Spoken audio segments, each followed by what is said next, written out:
வணக்கம், நான் உங்கள் ஜெயா. இன்றைக்கி நம்ம இந்த வீடியோவில் வில்லியம் மேக்பீஸ் தாக்கரே எழுதின அ ட்ராஜிக் ஸ்டோரின்ற போயமோடைய சம்மரியை பார்க்கலாம் வாங்க. வில்லியம் மேக்பீஸ் தாக்கரே பிறந்தது இந்தியாவில் தான். அவர் கல்கட்டாவில் 1811 பிறந்தார். ஆனால் அதுக்கப்புறம் அவர் சின்ன வயசில் இருக்கும்போது அவங்க குடும்பம் இந்தியா விட்டு போயிட்டாங்க. இவர் ரொம்ப ஃபேமஸான ஒரு இங்கிலீஷ் நாவலிஸ்ட், போயட், அதுக்கப்புறம் இல்லஸ்ட்ரேட்டர். அவரோட முக்கியமான படைப்புகள்னு பார்த்தீங்கன்னா Vanity Fair, the History of Pendennis, the Newcomes, the Adventure of Philip, Lovel the Widower. இந்த கதையில் அவர் ஒரு சன்னியாசியை பற்றி சொல்கிறார். சேஜ்னா அந்த சன்னியாசிங்க. இந்த சன்னியாசி ரொம்ப வருஷத்துக்கு முன்னாடி இருந்தவர். அவருக்கு பின்னாடி ஒரு பிக்டெயில்னால் ஒரு குடுமி. அந்த குடுமி இருந்தது. இந்த கவிதையை அவர் ரொம்ப ஹியூமரஸாக தான் எழுதியிருப்பார்.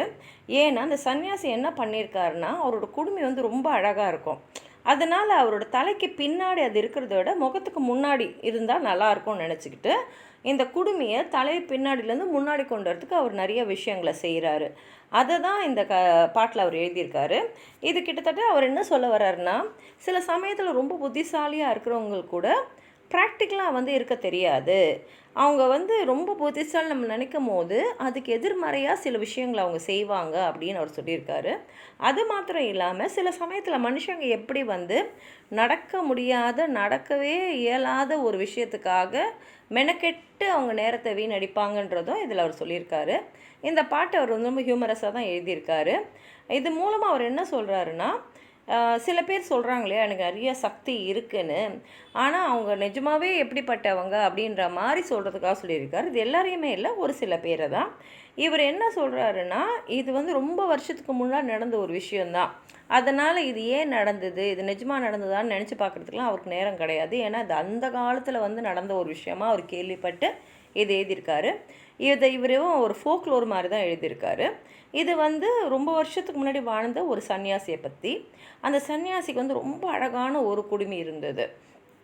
அந்த குடுமியை அவர் அழகாக பின்னி அது பின்னாடி நல்லா பராமரிச்சுட்டு இருந்தார். சாதாரணமாகவே சன்னியாசிகள் தன்னை அழகுபடுத்திக்கிறதுல ஈடுபட மாட்டாங்க. அதே மாதிரி அவங்களுக்கு தேவைகளும் உலகத்தில் ரொம்ப கம்மியாக தான் இருக்கும். ஆனால் இந்த சாமியார் மட்டும் அவரோட குடுமையை நல்லா பராமரிச்சிருந்தார். ஏன்னா அது அவ்வளோ அழகாக இருந்தது. அதை அழகாக பின்னி சீவி அழகாக முடிச்சு போட்டு வச்சுருந்தார். இப்போ அவருக்கு ஒரு கவலை என்னென்னா, இவ்வளோ அழகான குடுமி நம்ம தலைக்கு பின்னாடி, முகத்துக்கு பின்னாடி இருக்க தலையில், இதே முகத்துக்கு முன்னாடி இருந்தால் எவ்வளோ அழகாக இருக்கும் அப்படின்னு நினைக்கிறாரு.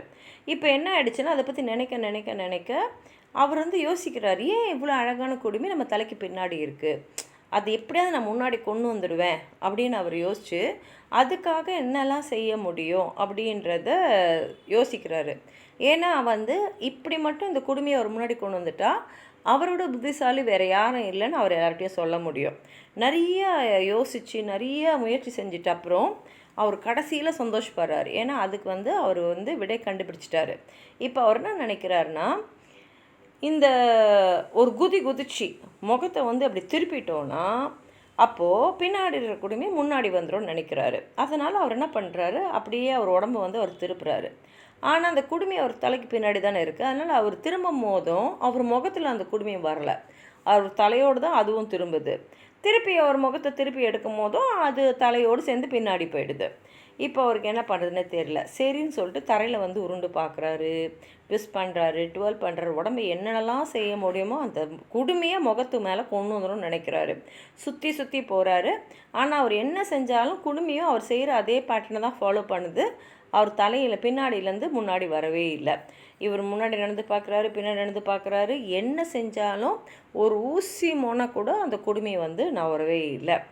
இப்போ என்ன பண்ணுறதுன்னே யோசிக்கிறாரு.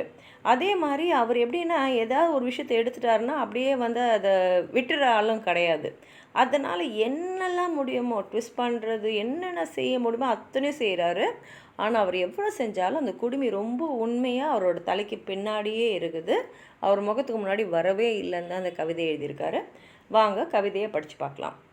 They lived a sage in days of yore, and he a handsome pigtail wore, and wondered much and sorrowed more because it hung behind him. He mused upon this curious case and swore he would change the pigtail's place and have it hanging at his face, not dangling there behind him. Says he, the mystery I have found, says he, the mystery I have found. I will turn me round, he turned him round, but still it hung behind him. Then round and out and in, all day the puzzled sage did spin. In vain, it mattered not a pin. The pigtail hung behind him. And right and left and round about and up and down and in and out he turned. But still the pigtail stout hung steadily behind him. And though his efforts never slack, and though he twist and twirl and tack, alas, still faithful to his back, the pigtail hangs behind him. இதுதான் அந்த பாட்டு. உங்களுக்கு ஏதாவது சொல்லணும்னு நினச்சிங்கன்னா கீழே இருக்கிற comment பாக்ஸில் எழுதுங்க. இந்த வீடியோவை லைக் பண்ணுங்கள், உங்கள் ஃப்ரெண்ட்ஸோடு ஷேர் பண்ணுங்கள். சப்ஸ்கிரைப் பண்ணாதவங்களாம் ப்ளீஸ் சப்ஸ்கிரைப் பண்ணி சப்போர்ட் பண்ணுங்கள். நன்றி.